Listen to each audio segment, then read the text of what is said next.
time for Mind Over Money, a newly branded weekly broadcast by two of today's up-and-coming internet marketers involved with My Lead System Pro, Leland Best and Julie Becker. With their fresh insights, you'll discover that it's not so much about the money as it is the mind over the money. So with that being said, let's move on with today's topic for discussion. On today's show, we have David DeMarco, an 11-time Emmy-nominated and 3-time Emmy Award-winning video editor based in the Philadelphia area. He's done work for ABC, CNN, the Food Network, Comcast, Sportsnet, and NBC Sports. Let's see what David has to say today. And things are crazy.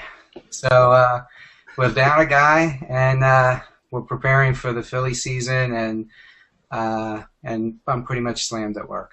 Well, I can imagine. Well, hey, it looks like we're going live, so I'm just going to go out to the folks out there that are watching here tonight. This is Leland Best with Best at Last, and tonight here on Mind Over Money, we've got a special guest that we have been trying to tie down for the last week or so, and we just haven't been able to set a schedule. But today we have David DeMarco coming at us from Philadelphia area. He is an 11-time Emmy-nominated and 3-time Emmy-winning video editor. He's been affiliated with ABC, CNN, the Food Network. He's also now currently working with Comcast Sportsnet and NBC Sports. So, David, thanks for taking some time out of your busy schedule and coming and meeting with us today. Well, thanks for having me today. I'm looking forward to it. And along with us today is my co-host, of course, Julie Becker. How you doing, Julie? I hear you were in a little bit of a rear-end accident the other night. I hope everything's okay.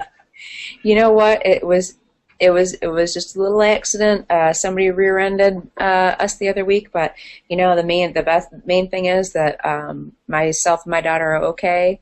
And I was talking the guy down that hit me. You know, I'm always one of those to believe that we meet for a reason. Not that I attracted that to myself, but he just was so he just needs some calming down and talking to, and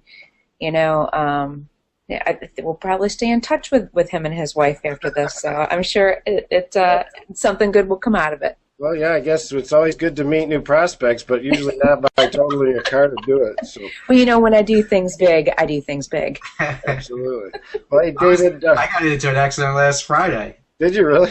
With my car. So I'm crossing my fingers. I don't want to be next. Leland, watch out. Third time's a charm. All right. Well, David, one of the main reasons I wanted to get you on the show, honestly, I kind of envy what you do. I myself I'm kind of into video production myself. I went to school back in the day, did a couple of years of radio and TV, and I actually got a production license over at the local public cable company for a while, and tried to produce some online studio stuff. Took some studio classes there, and now being in internet marketing and working through this 100-day Biz Builder challenge we're involved with over at MLSP, I decided to really get back into it again. Cool. So I really appreciate you coming on here, and we're hoping to get some insights from you. So basically, tell us about how long you've been in the business of video editing, and then where and how it got you into network marketing. Wow. Well, it's funny. The first I ever got into TV was actually in high school.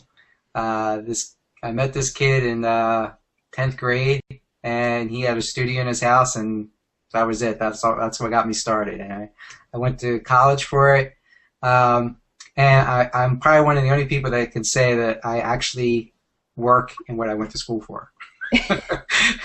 So, but it was I graduated from college in '89, and I freelanced a lot. I could have moved to New York. I could have moved out to LA, but lack of funds and not knowing anybody prevented me from doing that. So I stayed local, and I just pretty much wanted to learn everything I could about how to do TV.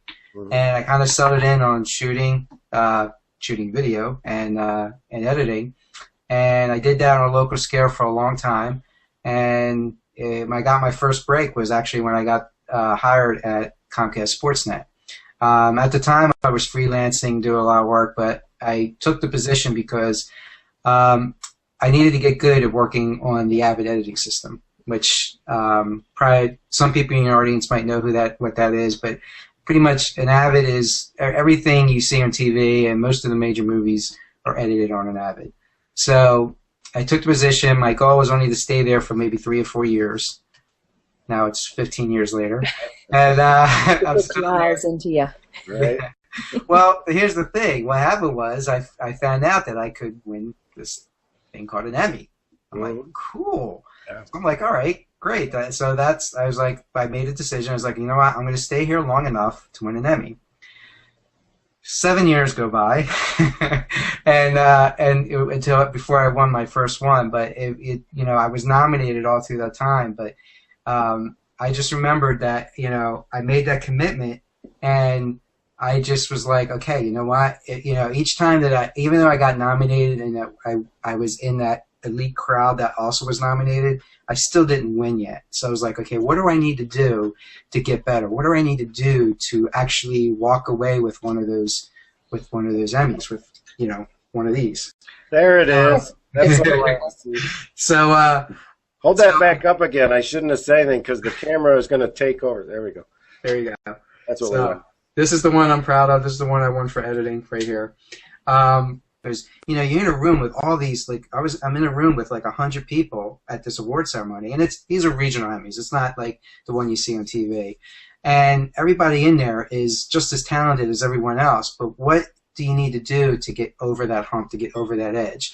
So what I would do is I would watch more videos. I would watch and take notes. I would ask questions of people who I work with, people who I didn't know. I would call up and just learn and just start applying it, and just stayed really, really focused.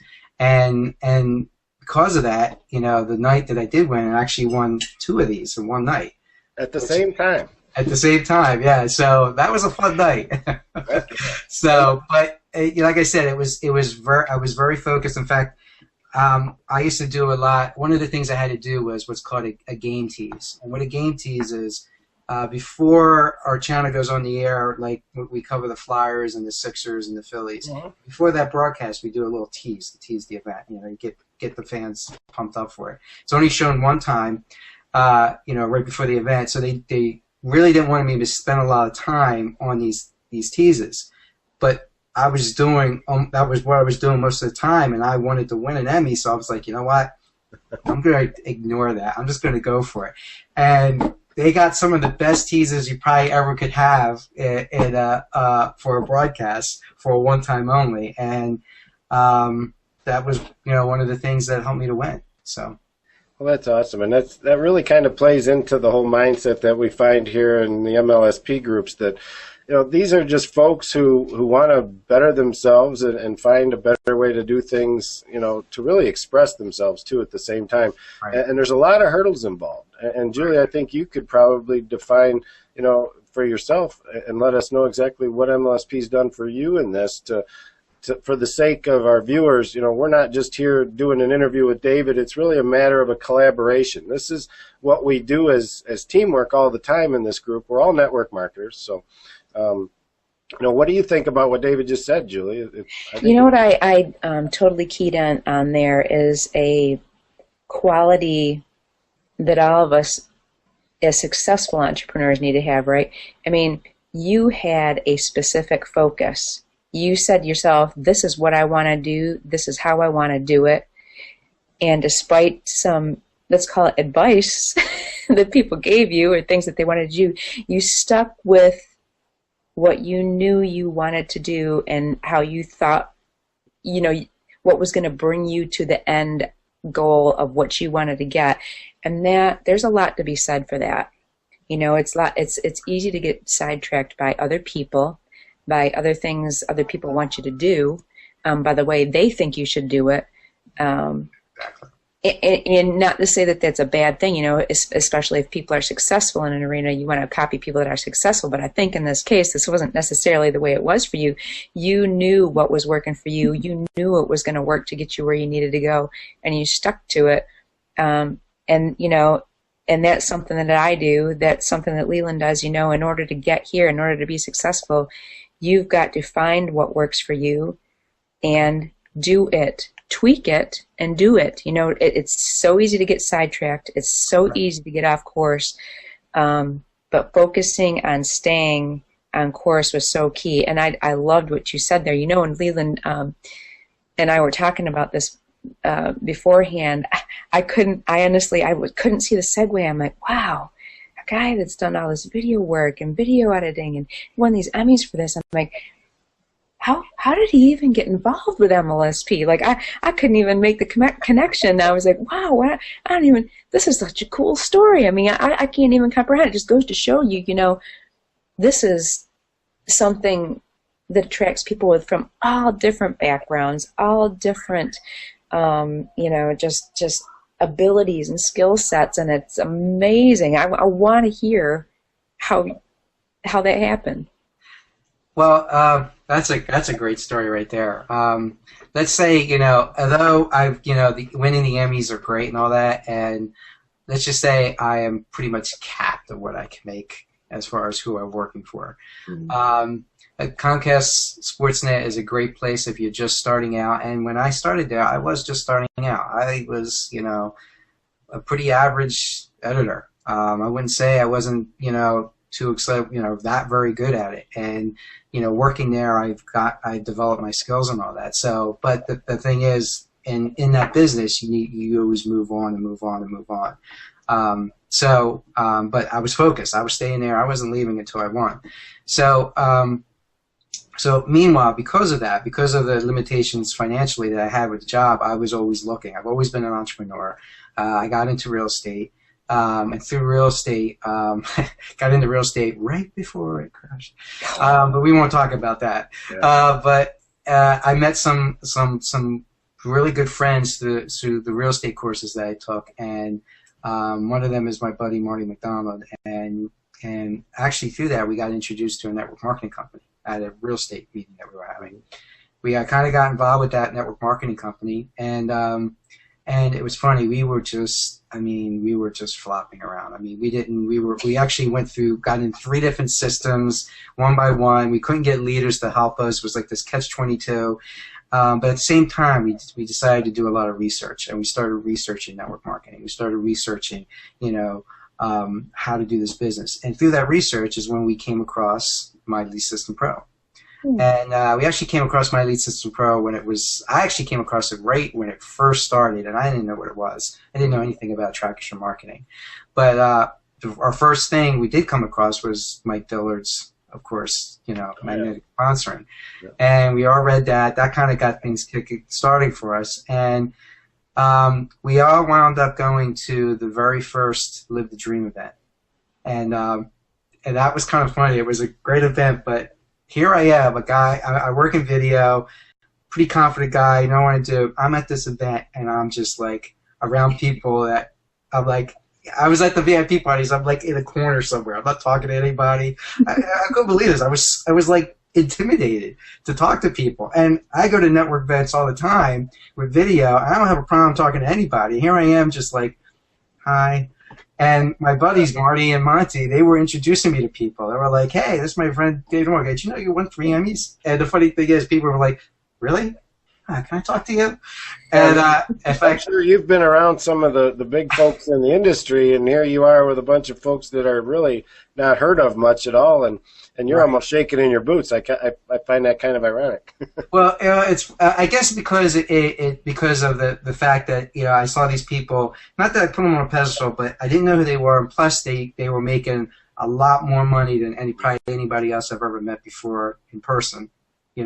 So one of the people I met that night was Fernie Sabalos from No Excuses. Yeah. And this is actually before the first No Excuses, and so we actually talked for a while, and he actually challenged me with the whole video thing. He said, because dude, you have a talent. I mean, he goes, if you can figure out how to utilize that talent in this market space, and come up with a really good product at a good price, he goes, I'll buy from you all day long.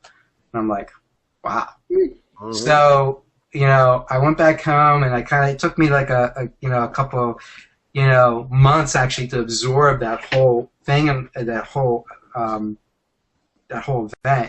And I made a decision after that I was looking for, what am I going to do? Like, how am I going to attract people to myself? And the funny thing was, video had nothing to do with that. I was going to be like, yeah, I'll be a blogging expert or SEO or something like that. But back then, video was just on the verge of becoming very important. Back when I first got online, it didn't matter what your video looked like, what it even sounded like. It was, anything went. You could have had the crappiest looking video. It could have sounded horrible, but if the content was good, it was fine. Mm-hmm. That has all changed, and I don't know if we have time to go into how that's changed or why that's changed or why video is so important. Maybe we could talk about that, at another time. But at the time of Live the Dream, and Live the Dream 1 and Live the Dream 2, is when that transition was starting to take place. So at the next Live the Dream, I decided, you know what? I'm going to make an impact, and people are going to remember me at this Live the Dream. So I showed up. I brought a $1,000 video package with me, which included a $10,000 video camera. And I set up. I was VIP. I set up during the VIP parties. Probably one of the only events that I think I didn't drink at all. Work to do. Yeah, I had work to do, and I basically went in. And you don't want to break the $10,000 piece of equipment. No, I didn't want to. Yeah. Didn't want to do that. So so and it's so funny because I went up and I talked to Brian and Norbert. Yeah. And Norbert remembered me from the year before, which I thought was kind of like, he meets so many people. I was like, wow, that was kind of cool. So I told him, I said, yeah, I brought a video camera. He goes, oh, really? He goes, let me see. So I brought him outside, and he saw it. He was like, oh, my gosh.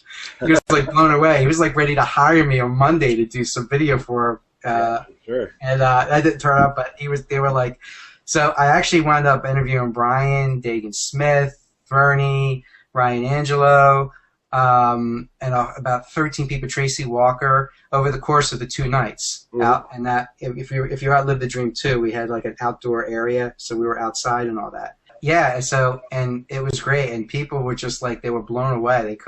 People did remember me because I did have the biggest camera there. I'm sure. Size does matter. Yes, it does. And so anyway, mixed company. Sorry, Julie. We'll apologize. So anyway, and what was cool about that, I wound up forming a relationship with Dagan Smith. He was like, it was funny, if you would see the interview, my intros to all my videos is, hey, this is David DeMarco, the Emmy-winning video dude, and then I go into my thing. Mm-hmm. So I say that, and if you watch Dagan, he's like, what the? He didn't know anything about me, and so after our interview, he pulled me aside. We started talking, and we chatted for like about 10-15 minutes. And then the next night, we actually in the after party, we spent like several hours in the bar just talking about stuff. And I wound up doing his maximum leverage live event that December. Okay.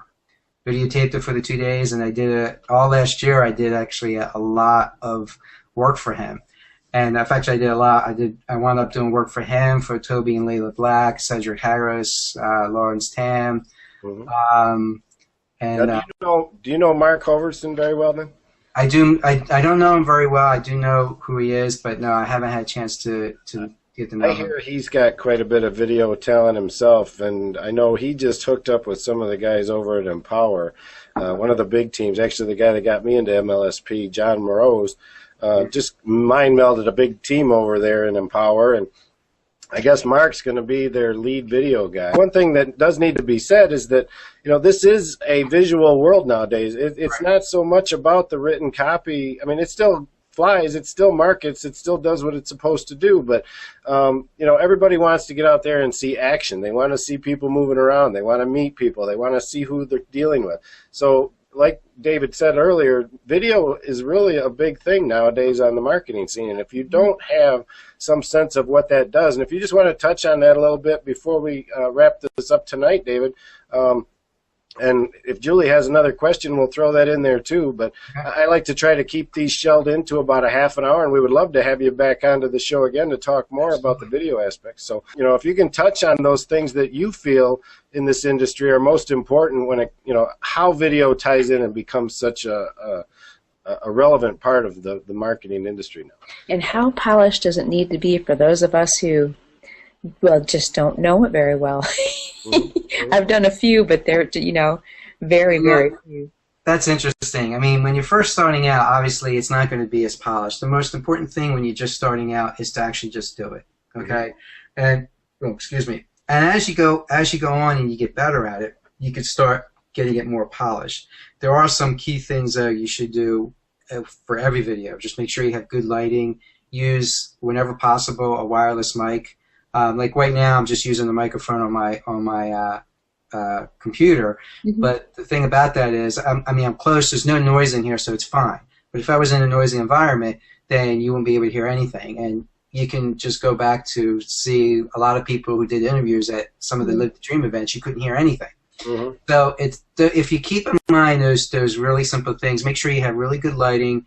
We talk about, it's like 3-point lighting is you have a fill, a key, and a backlight. Good audio. Make sure. Make sure you turn the light on. Hey, there she is. Me, I've got a sock over my light bulb so I can filter what's covering the glare on my head. But those are just some of the basics. I mean, you cover some of the basics and make sure a lot of people too, they set up their camera, but they don't go around and look in the viewfinder to see what it looks like. And sometimes their head's cut off or there's too much headroom. One thing I show people is if you're using an iPhone is if you could get a stand, just tape a mirror to the stand behind the iPhone so you can see the screen. This way you can see what your shot looks like. Oh, yeah. You don't have to keep turning around and going back. There's a quick little tip for you. But those are the key things when you're just starting out. Now, I think it's very important when you're doing any type of like marketing or promotional video that you make it the best that you possibly do within the budget you have or whatever the skills you have. Now, as you're starting out, what's good about it is that you're learning everything that's involved with making videos. And I'm sure many people don't realize how long it takes to do a video. Oh, yeah. Even when you just shoot one real quick and you throw it up there, there's still the time it takes to shoot it. If you have an intro and outro, the little bit of editing and all that, it takes time. It's good that you know that, so that when you get to the point when you could go and hire someone, you're not surprised when someone tells you it's going to take this much, it's going to cost this much. The reason why it costs that much is because you're paying for someone's time. The nice thing about that is you're paying for somebody that knows what they're doing, hopefully, and you're getting to use their skill set, so you're paying for their skill set. Yeah. But what's so important about today is it's such a visual medium. It's one of the best ways to have people get to know, like, and trust you, because they get to see you. They get to see who you are. They get to, it's okay if you talk and you go this or that, or even if you mess up in a video, you keep on going. That's fine, because it makes yourself look real.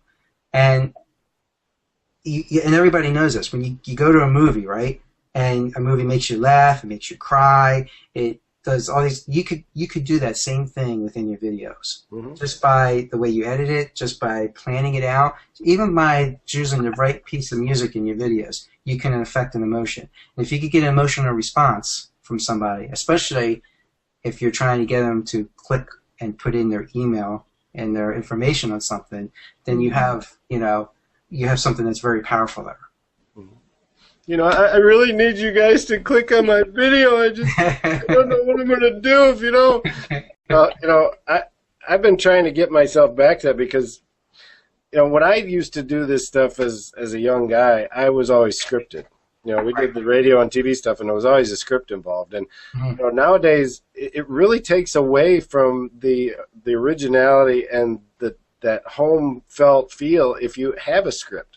Right. And, I can't stress that enough to people out there that I do so much better now when I can just sit down with somebody on the other end, especially in these hangouts. These are so fun because there is no script. And the sound of the mic. My favorite way. Because the sound takes over all the takes on the camera. That helps us on this end. Some people don't realize how much work it is, like you said, to go back and, even the lower thirds, if they're not part of your hardware, you're dealing with this back at the studio and in the edit room, trying to get all this stuff compiled and doing the voiceovers at the beginning and end of the footage and getting the music underlay. And, it's just so much track work. So it gets kind of monotonous when you start getting into that stuff. So right. Yep. And an important thing, too, about why you want to why it's more critical now to have good-looking videos, and is because there's so many more people in the marketplace right now. There's so many more people doing videos, and how do you stand out from the rest? Well, you make your video look as best as it possibly can because it's a reflection of who you are. Mm-hmm. So, obviously you do within your budget. I'm not saying go out and just hire somebody like me or somebody and spend. No, you don't do that. But try to stick with the basics. Make sure you have good lighting, good audio, and then then you can build as you're building your business, and you can add more and more polished look to your videos. But the more you stand out, like if you have an intro, the more professional you look, the more people are going to want to do business with you. Definitely subscribing to your YouTube channel. Really? I post some stuff on that YouTube channel. I haven't posted anything there in a while. Yeah, I noticed that, honestly, David. I went out and looked for your YouTube channel, and I couldn't find too many videos from you. So I figure most of yours are high-end production work anyway. So. Well, here's the thing. Like I said, last year I got really caught up in doing a lot of video work for Dagan and a lot of people. And it was interesting. I was at Live the Dream 3, and I had a really good heart-to-heart talk with Jim Finale and Brian. And Jim said something to me that really struck home. In fact, I repeated myself all the time. He told me that I need to start saying no. And the reason being is because of what I'm trying to achieve. I'm not saying no completely, but I literally have put all that video stuff aside to focus on marketing my brand and marketing, what I want to market. Because, to be honest with you, I was in my primary company. I only just started marketing it this last several weeks, and I was in it since August. Oh, wow. Because I was doing video. It happened. Yeah, when people are paying me to do a video, guess what's getting done? And it takes up a lot of my time. So I'm actually putting it aside. We're working on products, working on services that are going to come out as far as video, but it's kind of like on the back burner.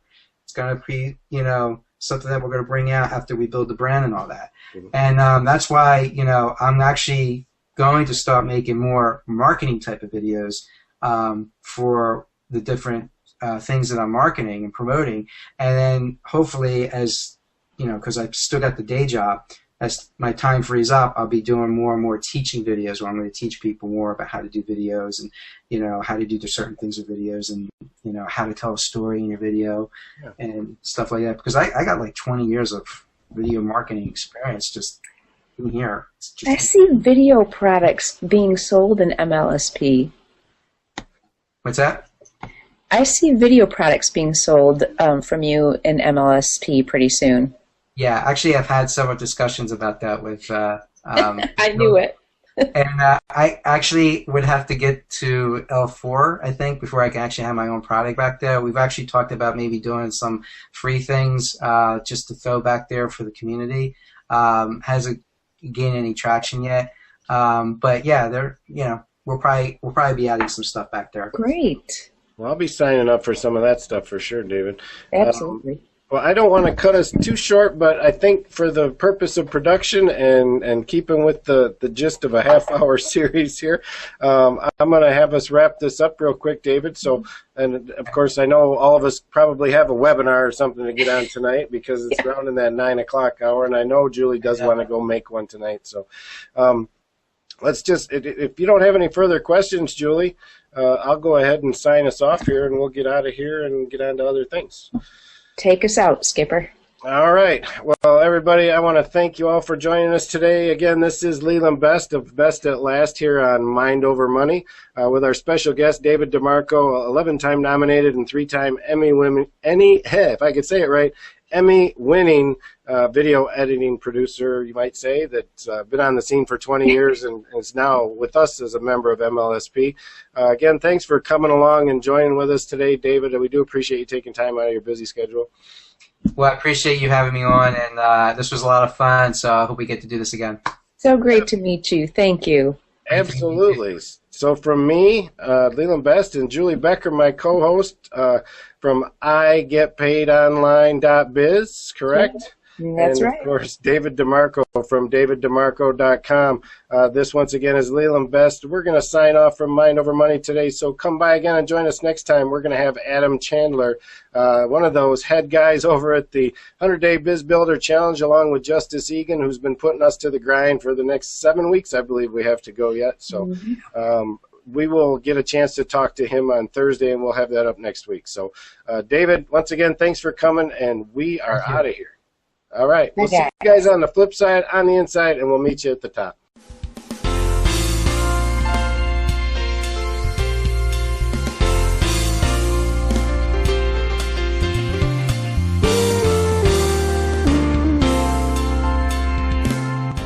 There you have it, folks. Thanks for tuning in today with our hosts Leland Best of Best at Last, along with Julie Becker of IGetPaidOnline.biz, and their special guest today, David DeMarco, who you can find at davidedemarco.com. Please take a moment to run through the information we've provided you below this video, and don't hesitate to get in touch with either of our members that you may feel would be a good fit for your goals or business model. They would be happy to hear from you. Also, don't miss our next broadcast. You can find the schedule listed at bestnetworkmarket.com under special events. From all of us here at My Lead System Pro, see you on the inside, meet you at the top.